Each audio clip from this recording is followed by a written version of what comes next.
Opa, bem-vindos de volta, bem-vindas. Olha o bar do Davi, gente, quando acabar a quarentena. Me aguarde, viu, que eu vou aí comer essa comida gostosa. Que saudade, gente. Como é que tá aí o Chapéu Mangueira, Babilônia, meu abraço, meu carinho, todas as favelas, todos os morros do Rio de Janeiro. Tá curtindo? Que bom você aqui, Davi. Muita saúde, muito sucesso, prosperidade aí pra você, pro teu bar maravilhoso. Eu fui na sua escola? Qual é a sua escola? Qual é o seu nome? Eu não tô entendendo aqui pelas letras que estão... Eu não tô entendendo as palavras. Oi, gente, bem-vindos de volta, bem-vindas. Vamos ver se o Júlio voltou. É, eu vi, Davi, que você agora abriu também um bar ali em Copa. Muito bom. Isso, o nome disso é sucesso. Também não podia ser diferente, né? Gente, conheçam o bar do Davi. Assim que acabar a quarentena, visitem. Tem lá no Morro, no Chapéu Mangueira. Ali é Chapéu Mangueira ou é Babilônia? E tem também ali em Copa. Comida deliciosa. Maravilhosa. Ah, sim, já fui no CIEP, a Dom Pereira Nunes. É Acari? Ali é Acari ou é Irajá? Aliás, que sala de leitura linda dessa escola. Que escola incrível. Chapéu Mangueira, né, Davi? Ai, comida muito gostosa do bar. Super recomendo, gente. Visitem. Acessem aí, ó. Sigam o bar do Davi. Bar, _ do Davi. Davi com D de dado no fim. Sigam. O trabalho dele é incrível. O bar é lindo e a comida é maravilhosa. Eu já nem aguentava mais, ainda estava comendo. Deixa o Júlio voltar para adicioná-lo aqui. Vamos aguardar mais um pouquinho. A Cari, né? Ah, muito obrigada, Davi. É muito importante receber esse retorno de vocês. Que bom que vocês gostam. O Baobazinho nasce da maternidade, né? Quando eu descobri a gravidez, eu fiquei muito desesperada. Não estava nos meus planos me tornar mãe. Na época, eu ainda era envolvida com carnaval. Fui passista de escola de samba há muitos anos. E foi um susto muito grande quando eu descobri a gravidez e um susto maior ainda quando eu tomei consciência de que era uma criança preta, né, que estava chegando. Francisco nasceu em 2008 e uma das maneiras que eu encontrei de fazer com que ele crescesse se vendo de uma forma positiva, se aceitando, tendo orgulho de si, foi através das histórias. E aí eu tratei de mergulhar nesse mundo da contação de histórias, né? Então o meu filho não é bloqueado de nada, assim. Ele adora Naruto, como é que é? Pokémon, Homem-Aranha, ele vê isso tudo, mas ele sabe quem foi Zumbi, ele sabe quem foi Chico Rei, ele sabe quem foi Dandara, Luísa Marim. Eu leio muitas histórias para ele, eu conto muitas histórias para ele. As histórias que eu escrevo, ele também lê, ele também critica. É meu primeiro crítico. E com o tempo eu fui percebendo que era importante. Eu fui percebendo que era muito importante contar histórias para outras crianças também. Não adiantava esse repertório ficar só com meu filho, né? E aí, o Baobazinho nasceu em 2013. Sim, já estive no Pedro II, na Tijuca. Ah, que bom, também amei estar lá com vocês. Olha o Danda aí na área. O Danda, gente, é um MC. Ele fazia dupla com Tafarel. Cara, um dos duplas de MCs que eu mais amava, assim, nos anos 90, eu frequentei os bailes funk, especialmente os bailes onde eram realizados os festivais de galera. E vocês já devem ter ouvido, né? Massa funkeira, não me leve a mal. Então, era esse cara aqui incrível e o Tafarel que cantavam, vários outros raps maravilhosos. Piauí, adoro. Teresina, já estive aí na UESP apresentando trabalho, mestrado. Gente, cadê o Júlio? Vixe, o Júlio não voltou, não. Eu vou tentar. Eu acho. Será que eu caio se eu tentar chamá-lo pelo WhatsApp? A primeira live foi com o professor Renato Nogueira e quando foi.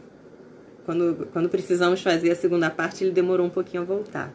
A Missilene, professora lá, pernambucana, que eu conheci em Teresina, nesse congresso da UESP. Minhas alunas e alunos amaram saber a origem do baobazinho, saber sobre o Francisco. Ai, lindo o teu trabalho, muito obrigada, viu, por apresentar o baobazinho às suas crianças. Tem uma contadora de histórias maravilhosa, a Kênula Batista, que ela é de Pernambuco e ela tem um trabalho lindo no Recife, Caçando Histórias. Todo dia ela tá contando história ao vivo aqui. Ela faz lives. Sigam a Kênula, sigam a Samara Rosa, sigam Mariana Per. Tem muita gente maravilhosa, gente. O AIO, eu faço parte do coletivo AIO, A-Y-O, Encontro Negro de Tradição Oral. Sigam também no Facebook, no Instagram. E a gente vai ficando mais pertinho, assim. Cadê o Júlio? Será que ele não vai voltar? E agora? Se eu for lá de novo no WhatsApp, pode ser que o vídeo aqui seja pausado. Oi, Mayumi, você tá aqui também, Flor? Faz uma postagem com toda essa galera. Eles estão sempre nos stories. Eu sempre compartilho as publicações dessas irmãs.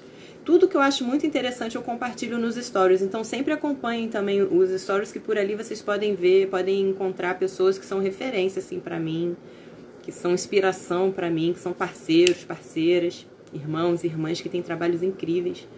Eu vou aproveitar também para divulgar próximo bate-papo aqui ao vivo vai ser com a maravilhosa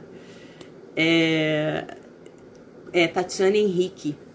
A Tatiana Henrique é atriz, é contadora de histórias. A Tatiana Henrique é um mundo, gente. É maravilhosa demais. Vou lá no WhatsApp rapidinho chamar o Júlio de novo, tá? Não saiam daqui não, é rápido. Ele leu a mensagem. Ah, voltou. Agora vai.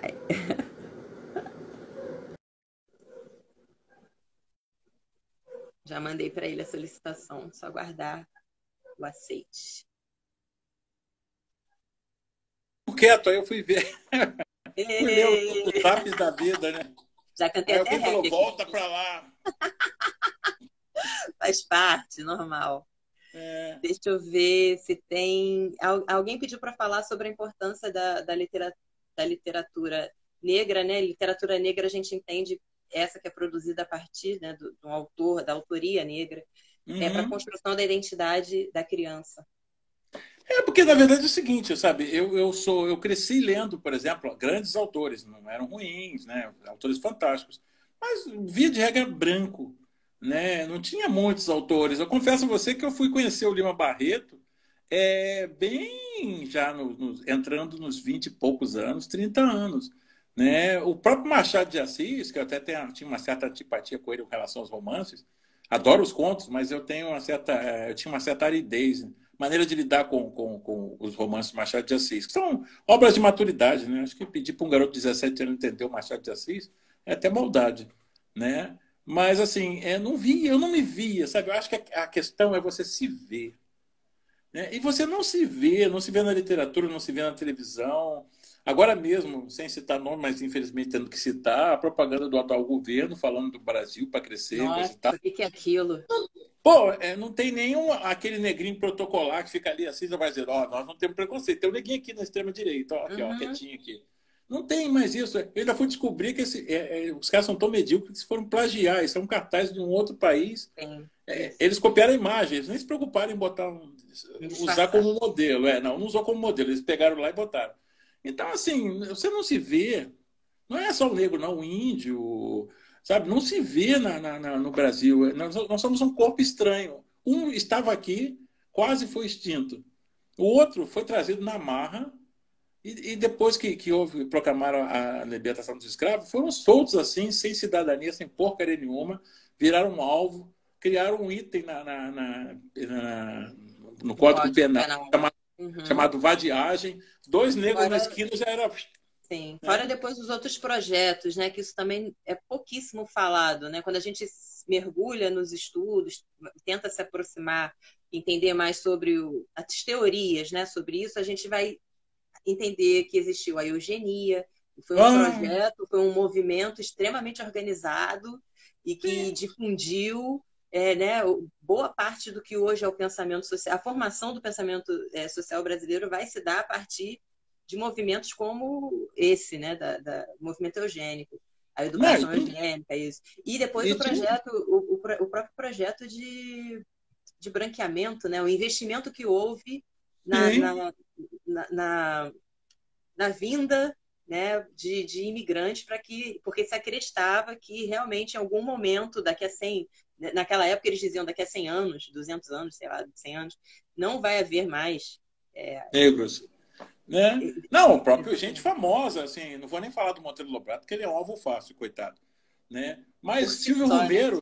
Silvio Romero falava que não, a Sim. gente não tem que impedir as uniões interraciais, nós temos que incentivar, porque a longo prazo todos serão brancos, né? E olha só, até os imigrantes havia uma certa escolha, né? Tinha que ser imigrante europeu, branco, Sim, não judeu, japoneses também e chineses não eram muito bem recebidos, né? Tinha cota para os japoneses. Índio nem se fala. Coitados dos índios, né? Estavam na terra deles e foram enxotados, assim, tratados como sub-raça. genocídio também, genocídio. Genocídio puro e simples, sabe? Não precisava nem fazer muita coisa. Chegava na aldeia um cara com resfriado que ninguém tinha, acabou, né? Sabe? Então, assim, é um país, a gente gosta da autoimagem que a gente vende, né? De que povo alegre, saltitante, brincalhão.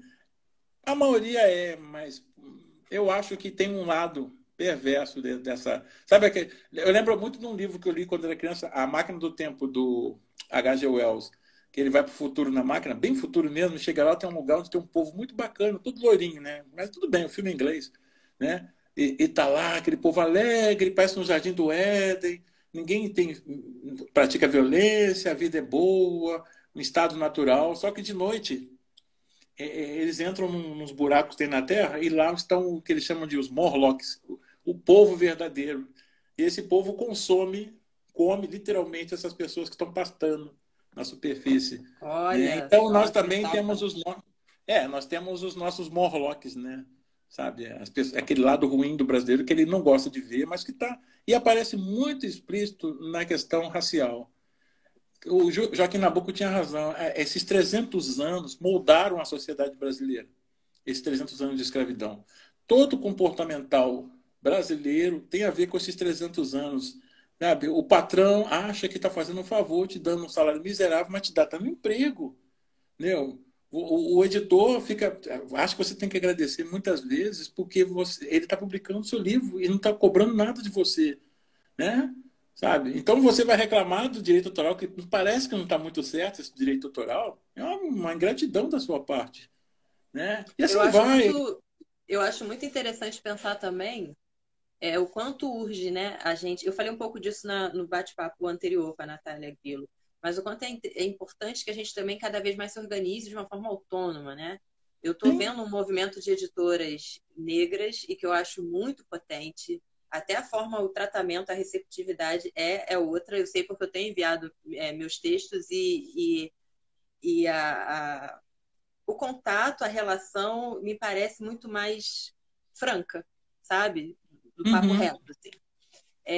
E acho que o mesmo pensando as escolas, né? Eu tenho algumas referências assim de escolas comunitárias que estão funcionando de uma forma assim, autônoma, no mutirão, dentro das favelas, e são incríveis. Assim, o trabalho que é desenvolvido é assim, revolucionário mesmo, sabe? Você vê as crianças Uhum. já muito novas e já muito conscientes de muita coisa.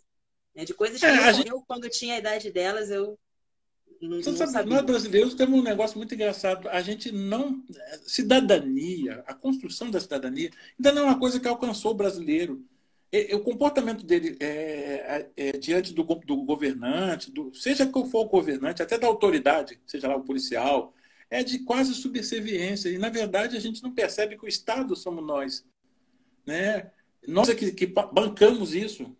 A conta é paga por nós e a gente não tem nada a dizer, eu não sei se senhor. Sim. Então, isso tem muito a ver com essa questão da escravidão. A falta, na primeira Constituição brasileira de 1824, dizia taxativamente que era proibido dar educação para o escravo.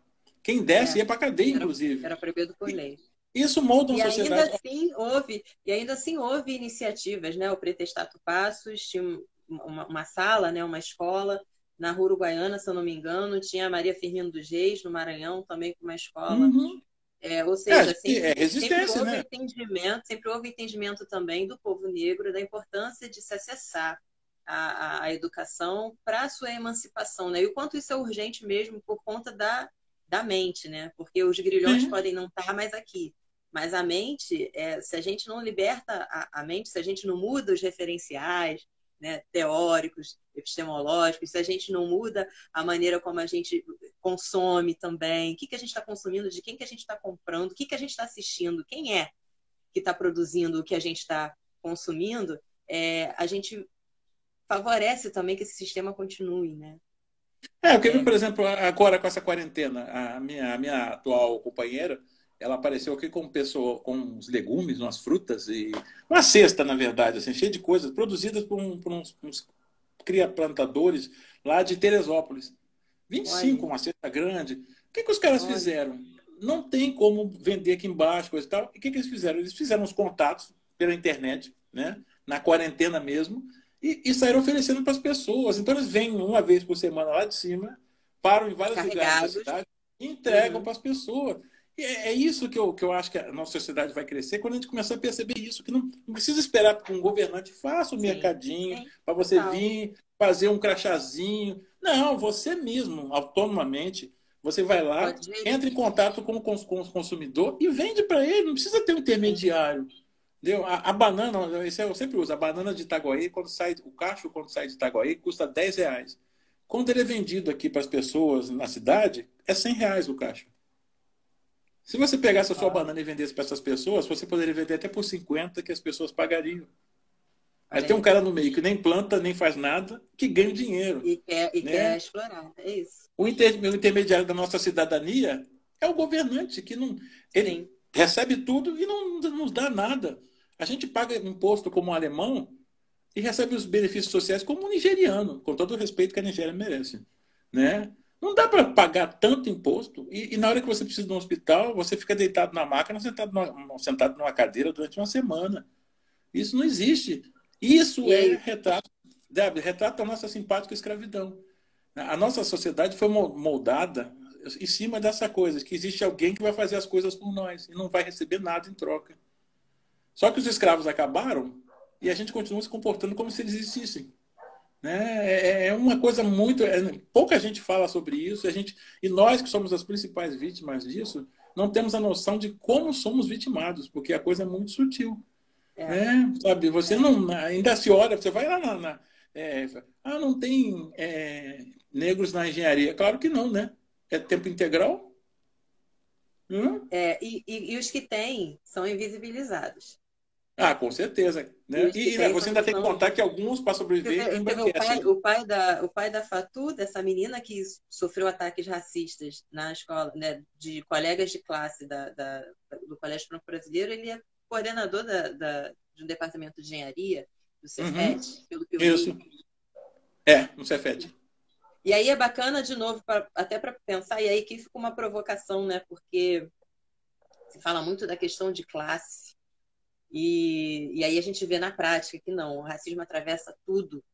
Não tem nada. É a cor mesmo, não tem nada. Aquela coisa que fala, não, o Pelé não é negro porque ele tem dinheiro. Não, o Pelé continua sendo negro. Ele prefere fingir que não está sofrendo preconceito. Ele pode se comportar como se não fosse, né? Mas não é não. Mas você sabe que assim é uma coisa que tem uma editora, eu estou até conversando com eles, lá de São Paulo, que eles criaram uma coleção chamada Black Power. E a ideia é falar pequenas biografias de gente famosa negra. E eu conversando com o editor, ele falou o seguinte: ele não quer jogador de futebol, não quer músico, porque esse é o estereótipo do negro no Brasil. O negro no Uhum. Brasil, o único lugar dele é jogando futebol e cantando. Não, ele quer um cientista, como o Milton Santos, né? Ele quer os Rebouças, os primeiros engenheiros negros do Uhum. país, né? Ele quer provar que a Virgínia, que foi aquela socióloga, mãe da sociologia brasileira, que ninguém fala nela, Virginia mas ela... Bicudo. Isso, né? Tem, ó, ele só quer isso. Teodoro Sampaio, né? Ele quer essa gente. A única concessão que eu vi ele fazer. Escritores também ele quer, né? O primeiro livro da coleção foi inclusive Carolina Maria de Jesus. Então, Ó. para mostrar um outro viés, sabe? E não é nem, não falo nem questão do negro. Garotada no Brasil, meu filho, me fala aí o nome do jogador de futebol. Ele vai te dar uma relação imensa de jogador de Na futebol. Me fala hora, aí de música. Agora, me fala do cientista. sim. Nem branco É, ele sabe quem são. Né? E isso é muito ruim para a nossa construção, porque um país é sim. autônomo pelo intelecto, não é autônomo pela força. Você pode ter armas maravilhosas, mas sou burro. Um burro É, não sabe usar. todos os ofícios, eles são fundamentais, né? Inclusive os da arte, os da cultura, mas realmente a gente entende que é uma, é uma, é uma forma da branquitude também continuar no controle, né? Claro. Barrando o conhecimento do que os pretos desenvolveram na ciência, na tecnologia, né? Isso, inclusive, historicamente, né? Porque os próprios grupos de africanos trazidos para o Brasil, trazidos para as Américas, né? A diáspora em geral, é, trouxeram consigo as suas tecnologias, né? A própria metalurgia, Sim. técnicas avançadas de plantio, né, Agricultura mesmo. cultivo da terra, É. que os europeus não dominavam. Então, assim, eu tive uma vez no Museu Afro Brasil lá em São Paulo e foi uma das coisas que mais me marcou, sabe? Foi essa fala do guia, né, do museu. Não foi qualquer povo que veio para cá. Eles sabiam exatamente quem que eles iam trazer, porque é isso, para trabalhar na mineração tem que ser quem entenda da coisa né, e tem tanta sabedoria, quer dizer, eles próprios produziam, né, os instrumentos de trabalho, as ferramentas de trabalho. Uhum. Então, quer dizer, sabe, muita informação que não chega na gente. E isso é proposital, isso faz parte desse sistema, né? Desse projeto mesmo de genocídio. Não, eu vou te dizer um negócio que é mais engraçado ainda, né? Recentemente eu comprei um livro chamado O Conde Negro. Recomendo, é uma biografia. Quando eu era criança, eu vi muitas fotos do Alexandre de Mapai. E eu ficava olhando para ele, mas principalmente por cabelo dele. E eu falava assim, e pelas feições dele. Eu ficava, esse cara é francês, é um escritor considerado francês, mas ele é negro. Né? E com o tempo eu fui lendo e vendo que o Alexandre de Dumas era negro, até fora do Brasil, na Europa. Né? Tem muitos autores que são afrodescendentes e só agora que é assumido esse papel deles. O Alexandre de Dumas, pai, Uhum. é óbvio, o pai dele era negro. E não foi qualquer negro, foi um cara que lutou pela Revolução Francesa. Né? Lutou junto com o Napoleão e o Napoleão tinha ciúme dele. Só agora que são uma biografia do pai do Alexandre de Dumas. Né? Então, assim, é quase uma história a ser contada não só no Brasil, mas no mundo mesmo. Sabe? E, Foi assim, o mundo sempre foi eurocêntrico e, na verdade, esse sim, eurocentrismo era falacioso, porque nesse meio tem muitos africanos. Né? total, é. O próprio massacre de Porongos, né? Que foi Uh, um extermínio mesmo, a chacina, né? Dos negros que lutaram na Revolução Farroupilha. Foram 10 anos de revolução, isso não é falado. E eles tinham, e havia promessas que eles seriam libertos, né?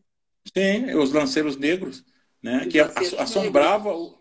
assombravam o exército imperial porque eles brigavam Tamanho, pela vida, né? tamanha habilidade militar, né, e tal. Sim, E eles sim. foram exterminados, e pelo que eu já li, eu não sei se estou equivocada, me falem se eu tiver, mas o Duque de Caxias, que é o patrono, né, do Uhum. exército, foi um dos cabeças aí desse massacre, né, dessa Na chacina. verdade, o Caxias é um negócio assim. A história tem um Caxias que é o que nós aprendemos na escola e tem o Caxias que a gente não vai aprender na escola. Que Uhum. o Caxias era muito bom de briga, mas ele também tinha um negócio chamado persuasão, né? E ele muitas vezes a briga era menor do que a persuasão. Então, né, nessa história do Porongos, né? Ele chegou, fez um acordo com o Davi Canabarro, que já naquela época era o chefe da revolta Farroupilha, e eles não Tudo tinham mais nome de saída. rua, né? Pois Pitbull, é, né? Davi Canabal, pode procurar. Né? E aí, ele fez um acordo. Ele não tinha anistia para todo mundo, exceto para os lanceiros negros, porque eles eram um mau exemplo. Né? Se todo negro fosse ouvir as histórias dos lanceiros negros, perceber que o negro poderia lutar pela sua independência e igualdade de condições, ele não ia querer voltar a ser escravo. Né? Então, fez-se um acordo, desarmou-se todos os lanceiros, né? Botou os lanceiros numa parte Na fora do terra, acampamento, levaram para a fora terra de Coron aí mandaram a tropa imperial para cima deles. Né? Os que e não foram mataram mortos todos foram eles. trazidos para o Rio de Janeiro. Eles foram imediatamente, os sobreviventes, tirados do Rio Grande do Sul, vieram para aqui para o Rio. Porque lá eles seriam um mau exemplo. Né? Ou A seja, história são do Brasil está cheia disso. narrativas, são histórias que a gente não acessa, então urge que a gente busque por elas, né, que a gente pesquise mesmo, urge que a gente atente sempre para as autorias também, das obras que a gente compra, que a gente lê, que a gente indica. Não é à toa que eu também criei o Folhagem, que é essa série de dicas literárias. Toda sexta-feira eu compartilho aqui no IGTV, que é o canal, né, de vídeos do Instagram.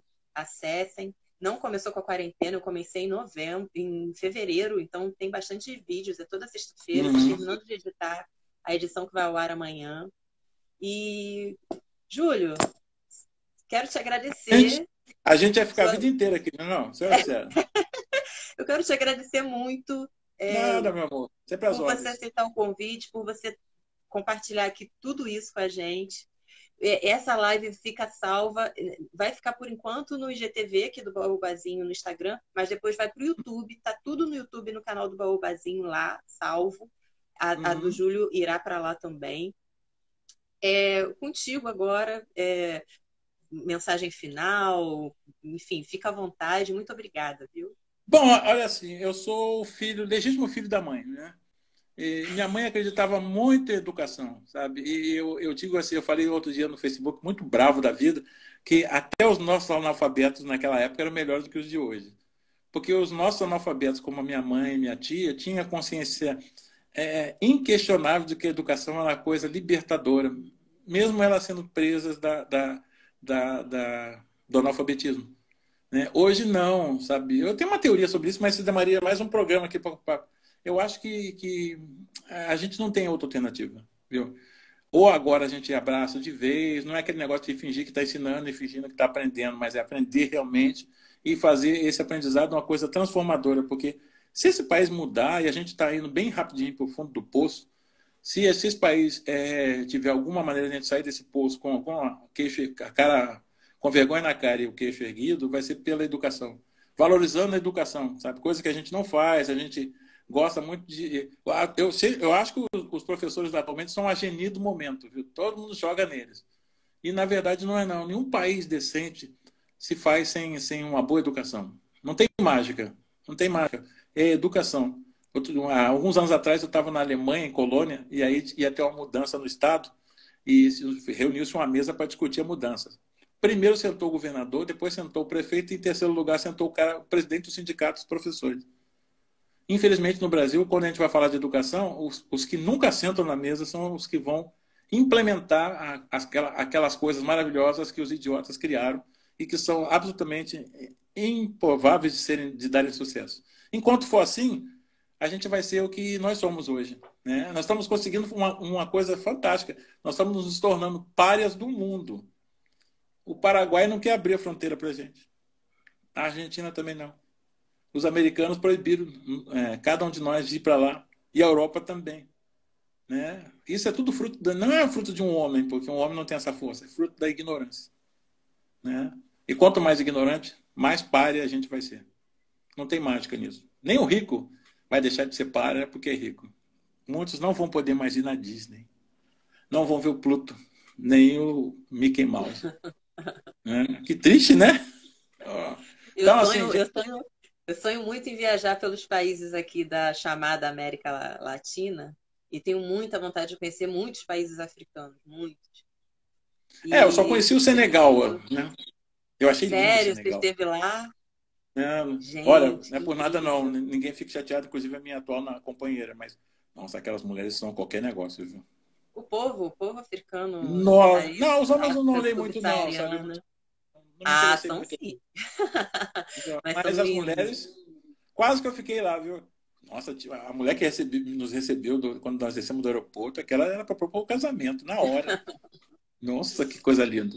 Entendeu? Então, assim, gente, sem brincadeira agora. Olha, educação ou nada. Né? Se não for educação, é nada. Leitura, essas coisas que muitas vezes parecem. Sabe uma coisa que eu estou achando muito doida? Eu estou vendo esses programas falando: o que você está fazendo na quarentena? Todo mundo está fazendo um monte de coisas, só não faz uma coisa: ler. É. Ninguém fala em livro. Eu vi 3 programas da BBC e 2 da Deutsche Welle. Pelo menos um deles falava de: eu estou lendo isso, isso, isso, isso. Aqui ninguém fala que está lendo. Está fazendo ginástica, está fazendo não sei o quê, fazendo comidinha, fazendo um monte de coisa, menos o óbvio. Ler. Enquanto a gente não achar que ler é o Complicado. óbvio, é muito É. complicado. Né? Eu tenho seguido muitas irmãs que trabalham com contação de história, muitos projetos que são voltados para a infância, e eu tenho visto bastante movimento literário, assim, de contação de histórias e com livro mesmo, sabe? Leitura, Uhum. ou então a contação e depois a apresentação da obra, né? E tô Mas tem achando muito bobo que interessante. está falando que tem live de. Não viu? Eu vi outro dia um bobo falando que tem live. Mas é aqui no Instagram, né? Não sei nos outros Não, espaços. eu não Na acho que tem TV, por live exemplo. demais. A leitura nunca é demais. E não Sim, importa como sim, você está lendo, você está lendo. Isso é que é importante. sim. Né? E não sei se ninguém aqui é candidato ao Oscar, né? Com certeza. A gente está fazendo melhor, até pensando na garotada, sabe? Porque Sim, a gente sempre pensa nos filhos, né? Nos filhos nossos, filhos, nos filhos dos outros, nas crianças, porque a gente tem prazo de validade e eles estão começando. Que sociedade a gente vai dar para eles? Né? verdade. Pense Ai, nisso. muito obrigada, Júlio. Muito bom recebê-lo aqui. Muita saúde, prosperidade. Continue aí nos brindando com suas obras. Eu Eu vou vou fazer colocar igual o o Zagalo, resultado. vão ter que É me o como? engolir. Vou fazer igual o Zagalo. Acho que o negro no Brasil tem que fazer isso. É o paradigma de Zagalo. Vocês vão ter que me engolir. Eu vou colocar nos stories o resultado. Eu consegui printar a tela com os três nomes que Ah, apareceram. tá bom. Isso aí Aí recebeu. eu pego o contato das pessoas e passo para você os dados, o endereço, para você Tá. poder remeter Eu mando para o elas livro. como. Hoje eu já mandei de uma outra live que eu fiz ontem, né? Aí já mandei para as pessoas. Ah, que Que é que bacana. esse negócio de uma semana, isso é coisa brasileira. Eu sou alemão. Eu dei ontem e vou mandar hoje. Muito sucesso para você, tudo de bom. Muito obrigada, viu? Obrigado, meu amor. Sempre às ordens. Né? Até as Tchau. próximas. Tchau, Tchau. gente.